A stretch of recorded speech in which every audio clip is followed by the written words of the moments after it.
Bom, pessoal, agora a gente está de volta aqui com mais um módulo de Física, apostila 1, frente 3, módulo 16, para a gente falar sobre potência de geradores e de receptores. Aliás, no material de vocês, esses conteúdos estão todos agrupados nos módulos 16 e 17. O módulo 17 vem só com exercício a respeito disso. Mas o que a gente tem aqui como objetivos principais é utilizar aquelas questões anteriores de potência calculada pela DDP, pela resistência, pela corrente, só que agora nos termos de geradores e receptores. Por exemplo, para geradores você tem que lembrar que a energia total está envolvida com a sua força eletromotriz, a energia fornecida está envolvida com a sua DDP e a energia dissipada em forma de efeito Joule, né, aquela parte que ele mesmo gasta, está no seu resistor interno. Então, por conta disso, a potência em geradores ela vai assumir três facetas, vamos dizer assim. Aqui ele consegue gerar totalmente ligado à sua força eletromotriz. Aqui ele consegue fornecer, de fato, ligada à sua DDP.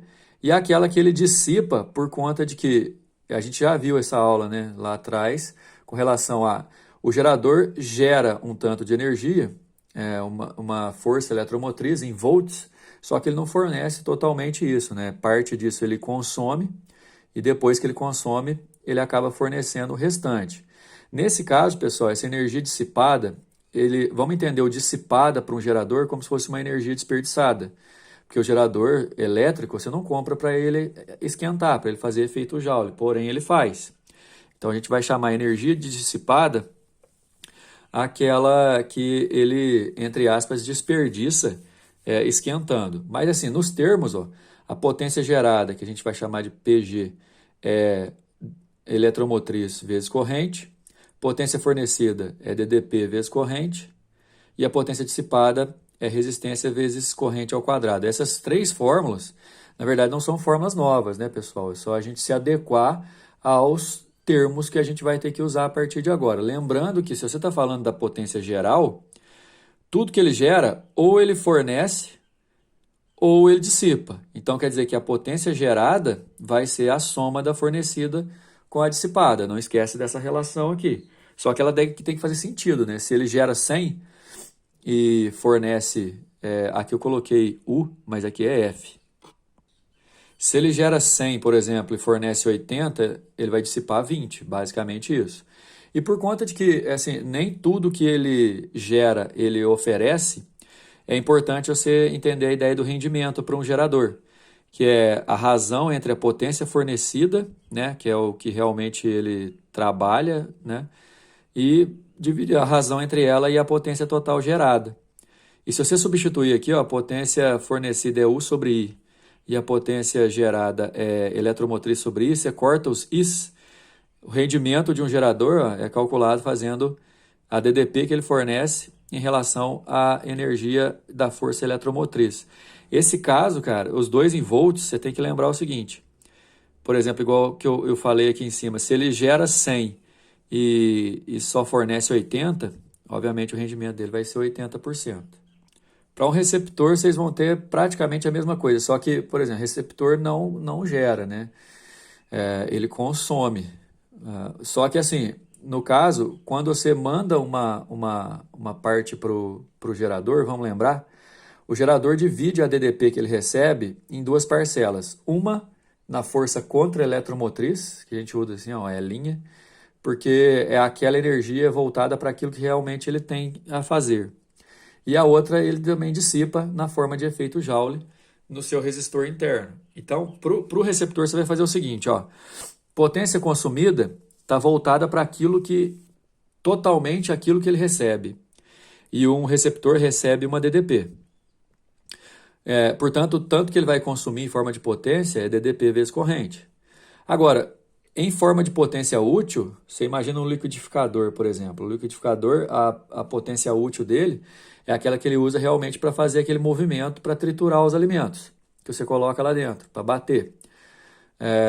Só que essa energia útil é parte da DDP que ele recebe. Essa parte a gente chama de força contra-eletromotriz. Então, ela vai interferir na potência útil. E a potência dissipada é aquela que ele vai desperdiçar por conta do seu resistor interno para fazer efeito Joule. Então, ficam fórmulas parecidas, mas você tem que saber o significado. Potência consumida para o receptor é o total que ele vai consumir mesmo, que ele vai receber da rede. Potência útil é aquela parcela que realmente ele vai usar para aquilo que você comprou para ele fazer. E a dissipada é aquilo que ele vai desperdiçar. Considerando isso, a potência consumida vai ser a soma da útil com a dissipada, assim. Ó. E aí o rendimento, você vai fazer praticamente a mesma coisa para gerador. Útil e consumida, a razão entre aquela potência que você consome realmente para fazer aquilo que o receptor tem que fazer, dividido pela potência total que ele consome, se você dividir esse por esse aqui, você vai cortar o I, ó, vai dar a conta eletromotriz pela DDP. Os exercícios vão ajudar a gente a entender melhor essa situação. Dá só uma olhada. Lá na página 125, pessoal, a gente vai encontrar o primeiro exercício. Um gerador de força eletromotriz E resistência interna R minúsculo fornece uma energia elétrica a uma lâmpada. A diferença de potencial nos terminais do gerador é de 80 volts, olha só, DDP do gerador 80 volts. Lembrando que ele está ligado a uma lâmpada, né? Então ele vai fornecer isso aqui para a lâmpada. E a corrente que atravessa tem intensidade de 1 ampere. Além disso, o rendimento elétrico do gerador é de 80%, ou seja, 80% do que ele consegue produzir ele fornece, os outros 20% ele mesmo consome. A letra A está perguntando o seguinte: determine a potência elétrica fornecida pelo gerador. Potência fornecida está ligada diretamente à DDP que ele fornece. Então, potência é DDP vezes corrente. A DDP é 80, a corrente é 1, então dá 80 watts. Esse 80 watts é o equivalente a 80% daquilo que ele realmente produz. Tanto é que a letra B está pedindo algo relativo a isso, olha só. Determine a potência elétrica total gerada. A potência elétrica total gerada, você vai fazer considerando o rendimento, né, a DDP, a força eletromotriz, ou então a potência fornecida pela potência total gerada. Você podia fazer, inclusive, por regra de 3, né? Se 80 watts equivale a 80%, quantos watts que corresponderiam a 100%? Né? Aqui, inclusive, o exercício eu acho que fez de propósito, né? A potência total gerada vai ser de 100%. Se você multiplicar cruzado aqui também você vai conseguir achar isolando. Só que no rendimento, a hora que você for usar aqui, ó, não pode ser em porcentagem, tem que ser em decimal. Beleza?